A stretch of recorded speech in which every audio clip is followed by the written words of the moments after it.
சீரியல்களின் full எபிசோடுகளை Sun டிவியில் ஒளிபரப்பான உடனே எக்ஸ்க்ளூசிவாக சன் நெக்ஸ்டில் மட்டும் ஃப்ரீயா பாருங்கள். ஏண்டி ஏன் பேராண்டிய பார்க்க விடாம இப்படி குறுக்க நின்னுட்டு இருக்க? போய் பாக்கட்ட விடு. உங்க எல்லாரையுமே வாய் மூடிட்டு இருக்க சொன்ன. ஆளாளுக்கு இவங்களுக்கு வக்காலத்து வாங்கிட்டு வரீங்க. பதவிக்கு ஆசைப்பட்டு பணத்துக்கு ஆசைப்பட்டு ஒன்னொன்னா எல்லாத்துக்கும் ஆசைப்பட்டு இவங்க ஆசைக்கு எல்லாம் ஏன் புருஷனை பலியாடாக்கி அழிச்சிட்டாங்க. இவங்க பார்வை என் புருஷன் மேல பட்டாலே அவர் இன்னும் மோசமான நிலைமைக்கு போயிருவாரு. நான் நல்ல விதமா சொல்றேன், மரியாதையா இங்க இருந்து வெளியில போயிருங்க. ஏண்டி என்னடி விட்டா எதோ பேசிக்கிட்டு இருக்க? நாங்க என்ன உங்ககிட்ட சொத்து கேட்டமா சுகம் கேட்டமா? போன்னு இந்த விரட்டுற. உசுருக்கு போராடிக்கிட்டு இருக்க என் மருமகனை பார்க்க வந்திருக்கோம். பார்த்துட்டு தாண்டி போவான். எங்க என்ன மீறி ஒரு அடி எடுத்து வைங்க, பாத்துரலாம். வாங்க. பொன்னி, என்ன எதிரிகிட்ட பேச மாதிரி பேசிக்கிட்டு இருக்க? அவனுக்கு எல்லாம் உறவு இல்லையா, உரிமை இல்லையா? பாத்துட்டு போட்டுமே. பா, நீங்க பேசாம இருங்க. பாரு, எல்லாரும் மரியாதை குறைவா பேசிக்கிட்டு இருக்க. பாத்துக்க, முதல்ல நீ கோவப்படாத. நான் சொல்றத முதல்ல நீ கேளு. மச்சானோட இந்த நிலைமை பார்த்து நீ எப்படி தவிக்கிறியோ அதை விட 100 மடங்கு துளசி அங்க தவிச்சுக்கிட்டு இருக்கா. மச்சானோட இந்த நிலைமைக்கு காரணம் துளசிதான்னு பாவண்டியாவ அவதான் காரணம். வீணா அவன் மேல பழைய போடாதீ.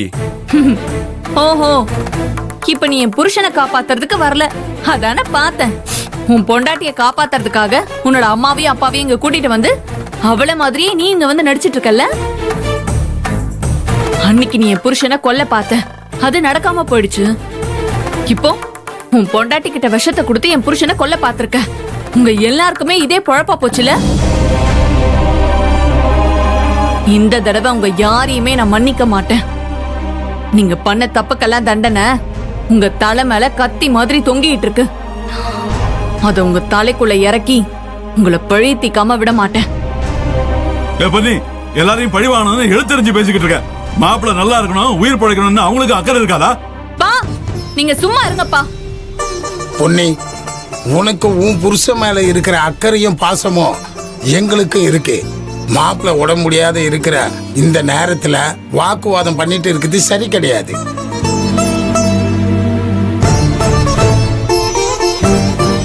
துளசி பிள்ளை அவ அண்ணனுக்கு என்னாச்சோ ஏதாச்சோன்னு அங்க போலீஸ் ஸ்டேஷன்ல கதறி துடிச்சுக்கிட்டு இருக்கா. ஆனா நீயே துளசி அவ அண்ணனை கொலை பண்ண பார்த்தான்னு நாங்க எல்லாம் திட்டம் போட்டோம்னு எங்க மேலையும் என் மருமக மேலையும் இப்படி அபாண்டமா பழிய போட்டுக்கிட்டு இருக்கியே. உனக்கு கொஞ்சமாவது மனசாட்சி இருந்தா நீ இப்படி எல்லாம் பேசுவியா? யாரு மனசாட்சிய பத்தி நீங்க பேசுறீங்களா? நீங்களும் உங்க மருமகளும் மனசாட்சி இல்லாம என் புருஷனுக்கு பண்ண கொடுமையெல்லாம் நான் சொல்ல ஆரம்பிச்சனா இந்த பூமியும் தாங்காது, அந்த சாமியும் தாங்காது.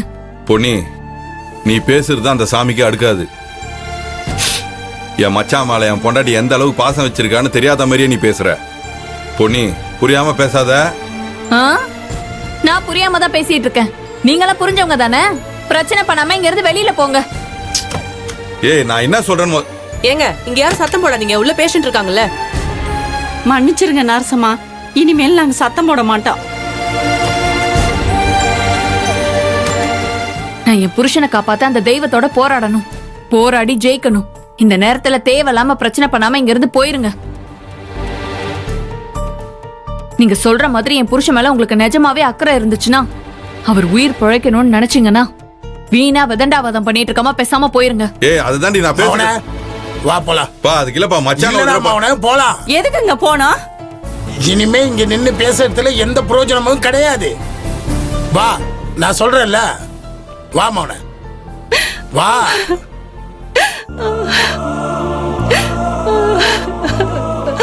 செல்லத்தாயி, அம்மா அம்மா, சின்ராச படுக்க வச்சு அந்த சாமி நம்மள சோதிக்குதுமா. ஆனா அந்த சாமி நம்மள கைவிட்டுறாதுமா.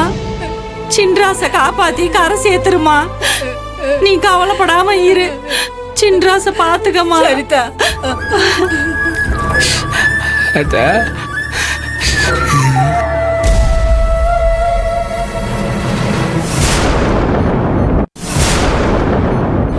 சரி, நான் பாத்துக்கிறேன். சார், என் அண்ணனுக்கு எப்படி இருக்க என்ன ஏதுன்னு தெரியல. நான் போய் அண்ணனை பார்த்துட்டு வரேன் சார். தயவு செஞ்சு எனக்கு அதுக்கு மட்டும் அனுமதி கொடுங்க. இத பாருங்க துளசி, உங்க நிலைமை எனக்கு நல்லா புரியுது. ஆனா என் நிலைமையை தயவு செய்து புரிஞ்சுக்கோங்க. என்னால சட்டப்படி இதை செய்ய முடியாது. அதான் ராஜபாண்டே உங்க அத்தை மாமா எல்லாரும் ஹாஸ்பிட்டல் போயிருக்காங்கல்ல, அவங்க மூலியமா உங்களுக்கு தகவல் வரும். அது வரைக்கும் கொஞ்சம் பொறுமையா இருங்க. இல்ல சார், அவங்க போய் ரொம்ப நேரம் ஆகுது. இது வரைக்கும் என்ன ஆச்சுன்னே தெரியல. இது வரைக்கும் போனும் பண்ணல, வரவும் இல்ல. என் அண்ணன் நல்லா இருக்குன்னா அவங்க கண்டிப்பா எனக்கு போன் பண்ணி சொல்லிருப்பாங்க, இல்லன்னா இங்க வந்து சொல்லிருப்பாங்க. ஆனா என் அண்ணனுக்கு ஏதோ பிரச்சனை போல இருக்கு. அதான் அவங்க என்கிட்ட எதுவும் சொல்லாம இருக்காங்க, இங்க வராமலே இருக்காங்க. என்னால இங்க ஒரு நிமிஷம் கூட இருக்க முடியாது சார். தயவு செஞ்சு எனக்கு உதவி பண்ணுங்க.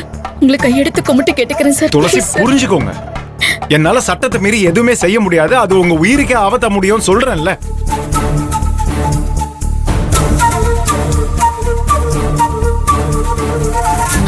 சார் சார், என் போனையாச்சும் கொடுங்க. நான் புலிக்குட்டிக்கு ஒரு போன் பண்ணி என்ன எப்படி இருக்குன்னு கேக்குறேன். இந்த ஒரு உதவியாவது பண்ணுங்க சார்.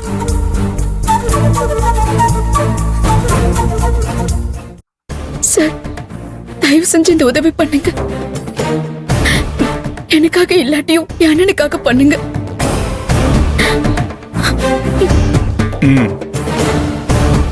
சரி துளசி, சட்டப்படி இதை நான் செய்யக்கூடாதுதான். ஆனா எனக்கு ஒரு மனசாட்சின்னு ஒண்ணு இருக்கு. அதனால உங்க போனை கொடுக்குறேன். ஆனா ஒண்ணு, நீங்க புலிக்குட்டிக்கு மட்டும் தான் போன் பண்ணணும். உங்க அண்ணனை பத்தி மட்டும் தான் கேட்கணும். வேற எதுவும் பேசக்கூடாது. இல்ல, நான் வேற எதை பத்தியும் கேட்க மாட்டேன். என் அண்ணனை பத்தி தான் என் கவலை எல்லாம். என் அண்ணன் நல்லா இருக்கு, அதுக்கு ஒரு பிரச்சனையும் இல்லைன்னு தெரிஞ்சுக்கிட்டா போதும்.